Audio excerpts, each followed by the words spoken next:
स्वस्ति श्री गणेभ्यो नमः। अयं सरस्वत्यै नमः। आप सभी को प्रेम भरी ओम नमो भगवते रुद्राय। मैं पंडित कृष्णानंद शास्त्री।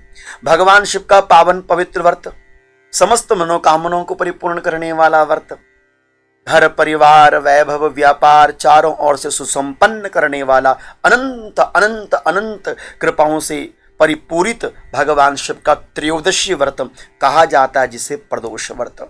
19 सितंबर दिन शुक्रवार को प्रदोष व्रत किया जाएगा और श्राद्ध पक्ष है, इसलिए बहुत स्पेशल हो जाता है पितरों के लिए भी, क्योंकि मैंने कहा था आपसे पूर्व में कि आप श्राद्ध पक्ष में जो भी कार्य करें बस इस भाव से करना कि मेरे दिवंगत पितरों को मेरा द्वारा किया गया सत्कर्म पूजन पाठ व्रत इत्यादि मेरे पितरों को सहज रूप में प्राप्त हो जाए। तो इसलिए 19 सितंबर को पावन पवित्र व्रत प्रदोष का व्रत है। और मैं तो कहा करता हूं कि एक प्रदोष हरे सब दोष, एक प्रदोष व्रत करने से समस्त दोषों का हरण हो जाता है।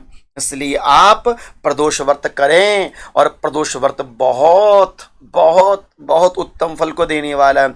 जिन्हों को भी मैंने प्रदोष व्रत के विषय में बताया और जिन्होंने भी प्रदोष व्रत किया, भगवान की कृपा से सभी का अच्छा ही हुआ, मंगल हुआ। इसलिए मैं समय समय पर आपको प्रदोष व्रत की महिमा को बताते रहता हूं। तो 19 सितंबर दिन शुक्रवार को प्रदोष व्रत करना चाहिए।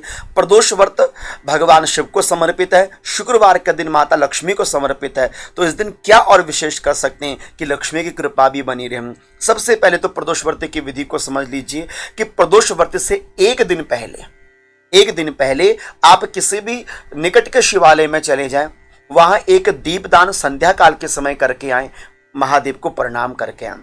फिर प्रदोष व्रत वाले दिन सुबह शीघ्र उठें, सूर्य अर्घ्य देवें, तुलसी में जल देवें और उसके तदुपरांत आप अपनी पूजा की सामग्री बना लें।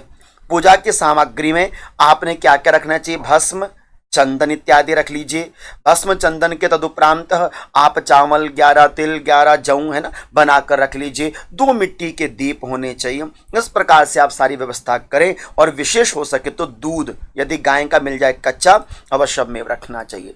इस तरह से संपूर्ण सामग्री को आप समन्वित कर लीजिए और प्रातः काल की पूजा में आप किसी शिवालय में जाएं, जहां पर आप नित्य जाते हैं। शिवालय में जाएं, बड़ी प्रेम से भगवान शिव का पूजन करें, गणेश जी का पूजन करें, जो भी आपसे बन सकता है श्रद्धा सुमन के भाव के साथ भगवान शिव का पूजन करना चाहिए। भगवान शिव पर गाय का कच्चा दूध जल और काला तिल अर्पित करना चाहिए। उसके तदुपरांत भगवान को भस्म चंदन 11 जौ 11 तिल एक एक दाना करते हुए भगवान को चढ़ाना चाहिए और मुख में मंत्र हो ओम नमो भगवते रुद्राय। हाथों से शिव का पूजन, मुख में भगवान शिव का नाम ओम नमो भगवते रुद्राय, हृदय में भगवान की छवि बसी हो और रोम रोम में भगवान शिव समाहित हो और करने योग्य व्रत साधक को प्रदोष व्रत। इसलिए इस भाव के साथ आपने प्रातः काल की पूजा संपन्न करनी चाहिए। दिन भर बड़ी शांत चित्त बनाकर रखें, क्योंकि क्रोध करने से, आलस्य करने से या किसी भी प्रकार से गलत विचार यदि मन में आए तो व्रत खंडित हो जाता, दूषित हो जाता, इसलिए बचना चाहिए। संध्या काल का समय बड़ा विशेष होता है, तो आपने कम से कम 6:30 से लेकर 8:30 बजे के मध्य में अपने प्रदोष काल का पूजन करना चाहिए। आप प्रदोष काल से पहले यदि स्नान कर सके बहुत अच्छी बात है। उसके तदुपरांत आप जिस शिवालय में प्रातः काल गए थे उसी शिवालय में आप संध्या काल के समय भी जाएं और संध्या काल की पूजन सामग्री मैंने आपके सामने लिखी है, आप इसको नोट डाउन कर लीजिएगा। इसमें मूलतः 11 गेहूँ 11 तिल 11 साबुत चावल 11 दुर्वा 11 बेलपत्र 5 मिट्टी के दिए आपने रखने चाहिए। जैसे आपने प्रातः काल पूजन किया ठीक वैसे पूजन दूध जल इत्यादि, जल काला तिल इत्यादि महादेव पर आप अर्पण कर देंगे। अब प्रदोष व्रत में विशेष क्या होता है? दीपदान। तो दीपदान हमें कब और कैसे करना चाहिए? देखिए, प्रातः काल के समय मैंने कहा था आपसे 2 मिट्टी के दिए लेके जाना। पहला दीपदान भगवान शिव के निकट, दूसरा दीपदान बेलपत्र के पेड़ में प्रातः काल के समय, और बेलपत्र के पेड़ में जल और काला तिल भी अर्पण कर दें। बेलपत्र की बेल वृक्ष की 3 बार परिक्रमा कर लें और थोड़ा सा मंत्र का बैठ कर जाप कर लें ओम नमो भगवते रुद्राय। इस तरह से प्रातः काल 2 दीपदान करने चाहिए शिवालय और बिल वृक्ष में। 5 दीपदान करने चाहिए संध्या काल के समय। पहला गणेश जी को, दूसरा महादेव को, तीसरा बिल वृक्ष के निकट करना चाहिए, चौथा घर में आकर माता तुलसी में करना चाहिए और 5वां दीपदान अपने घर के चौखाट में करना चाहिए और मुख जो दीप का हो आपके घर की तरफ को होना चाहिए। यह है प्रदोष व्रत का विधान। इसमें मीठे भोजन को ही ग्रहण किया जाता है संध्या काल की पूजन करने के उपरांत। अब यहाँ पर शुक्रवार का दिन है, तो हम विशेष क्या क्या अभिषेक भगवान शिव के कर सकते हैं। पहला, यदि कोई व्यक्ति थोड़ा मानसिक चिंताओं से ग्रसित है, टेंशन बहुत ज़्यादा रहती है, नेगेटिविटी बहुत ज़्यादा रहती है, तो वो जल में काला तिल और कपूर मिलाकर भगवान शिव पर चढ़ावे। दूसरा, संतान की कामना के लिए दुग्ध, गाय का कच्चा दूध से भगवान शिव का अभिषेक प्रदोष व्रत में करना चाहिए।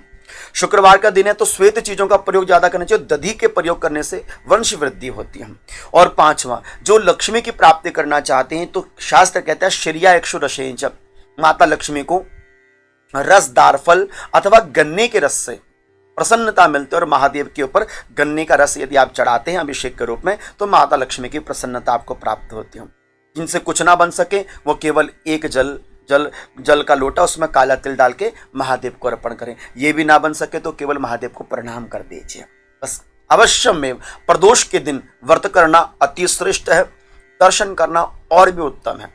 तो अब ये किन प्रकारेण महादेव के इस उत्तम व्रत को करने वाले बने, और अवश्य में भगवान शिव की जो पूजन विधि मैंने प्रदोष की आपको बताई है, उसी के अनुसार आप पूजन करने का प्रयास कीजिएगा। मुख पर ओम नमो भगवते रुद्राय इस मंत्र को निरंतर आपने जपते रहना चाहिए। आशा करता हूं कि ये वीडियो आपको अच्छी लगी होगी। आप सभी को प्रणाम, वंदन। ओम नमो भगवते रुद्राय, ओम नमो भगवते रुद्राय।